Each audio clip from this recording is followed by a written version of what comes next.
Bueno amigos, en este video les voy a mostrar cómo se hace una pequeña reparación donde se van a tapar un hueco de una pared que hay unas cajas, pero de las cajas no las tienen ahí, entonces vamos a tapar el hueco y después vamos a hacer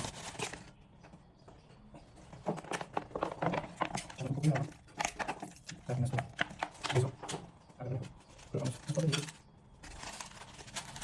para que no nos convertamos en yeso y con el yeso veamos.